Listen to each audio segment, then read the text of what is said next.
webcam. So, hi, you remember me, all-powerful Nate Boy, guy who actually is supposed to be on this thing, but my webcam is small and I'm lazy.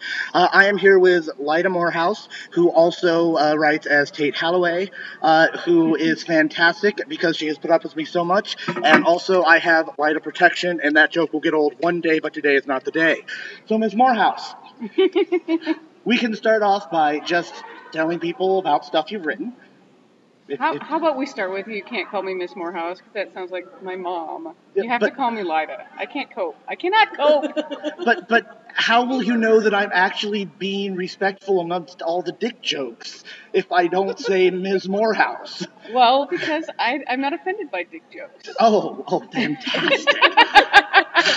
That is such a huge load off my back. It's like, wow, my whole world just happened. So you want to know about my books? I have a bunch. I have I think that last time I counted, I think I have 15 in print.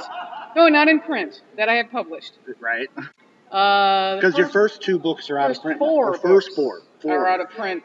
They were the award-winning books are out of print. Yeah, right, of course. So it's Archangel Protocol, which won 2 awards. It won Barnes & Noble Maiden Voyage Award, which actually came with a check. How awesome was that? Yeah, okay, well then it's an award worth having. It was way worth having. And the second award it won was the Seamus, which is a mystery award. It was given out by the Private Eye Writers of America. Right. Second book I wrote, Fallen Host, then there was Messiah Node, and then there's Apocalypse Array, which was second place Philip K. Dick. See how I got that in? Fantastic. The thing, Dick. So, I totally actually wanted to send out a press release that said, lesbian wins second place Dick. But, that's my even family better wouldn't than let me. Ice Dragons right there. My family wouldn't let me. So, let's see. Then weirdly, I switched to writing, after all that dick, I started writing, you thought you were going to be making the dick jokes. I thought it was going to be me. So I'm just going to sit here and drink, which is the other thing I do. Right, okay, yeah. So, after all that dick, I decided I needed to write romances. Nice. Yeah, right? Well, I mentioned my fiance is really into romance. I was like, honey, you've got to talk to... now it's Tate Halloway. Tate Halloway. If I say first and last name, then I don't want to add names to it. Actually, the thing about Tate is she would totally love being called Miss Halloway. Oh, okay. Well, then you can imagine her as more like a Southern belle, Miss Halloway.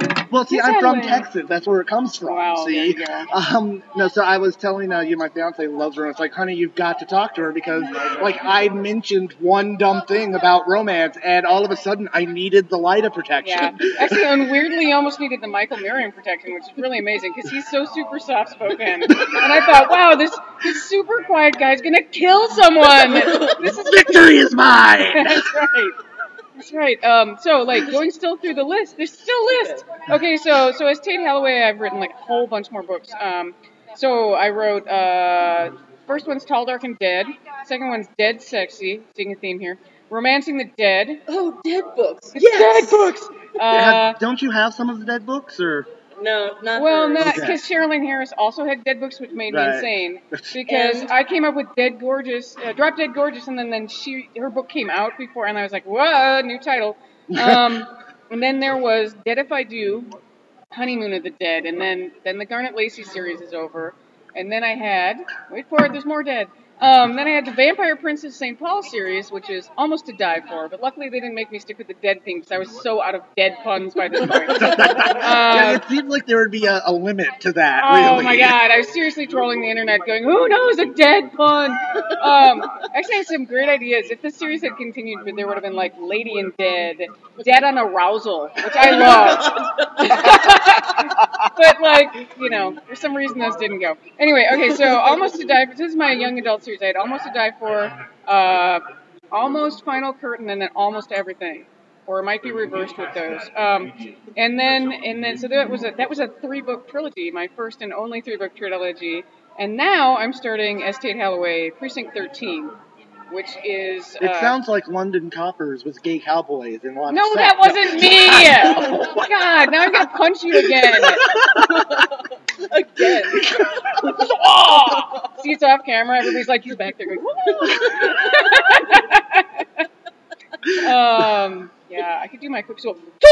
Anyway, that's it. Yeah, it's Precinct 13 is actually police procedural with fairies and cow mutilation mysteries. It's my you were favorite. mentioning that. It's like out in South Dakota. It was the proposal I wrote drunk. Well, okay. But, so does that mean people don't die? You're gonna have to speak up just to make sure you're caught, honey. Does that mean that people don't die? Actually, no, people die. And turn into zombies. I'll still read the books. Okay. But if you found a way to make it so you could have a mystery, but people didn't actually die, that would be really cool. I have to work on that. I will have to work on that. See, she yells at me about people dying all the time in my writing, but I kill people off like Joss Whedon loves them. He's worse. Oh, he's way worse than Joss Whedon. Forget it. Way worse. I'm not talking to you anymore. I can't speak. Aww. I'm still crushed about Wash. I don't want to talk about Joss Seriously. Whedon ever. Wash didn't need to die, but he was my favorite character. I know, right? The dinosaurs. It was the dinosaurs. Curse your sudden but inevitable betrayal. Which was hilarious. My family says that. Well, you'd have to. We're gonna have more people. Yeah, we have an interloper here who wants you to can hear. Interlope, though. Interlope. Right? No, it's fine. Whatever. It's cool. He can hear us talking about the Lady and Ice Dragons. That is now my standard for random, weird, off the wall sex comments. Just that the was Lady and Ice really Dragons. Amazing on the panel. Everybody, did you notice the room was just fell silent after we right. talked about licking scales? Everybody was like. Too much information. But, that's trying okay. to process the visual. It wasn't for them. It was for you. Because we just talked about Licky Loki's chest. Which was nice in my head. Well, yes. No, absolutely. Very nice in my head. I'm waiting for the Avengers. We're done. Now he's like, I can't take the licking of the Loki. Yeah, no, he's running. Victory is ours! That's almost the end of the interview right there. Now, all right, so Precinct 13 coming up. How do you get inspiration? Because I always feel like I have all these disjointed ideas. Where do your crazy ideas come from? Yeah, right, and how do you put them into a coherent fashion? Ideas. It's getting it all together. Actually, are we going to be serious for a second? Yeah, no, please do. Okay. Actually, this is somebody else's idea, but I passed it on to you.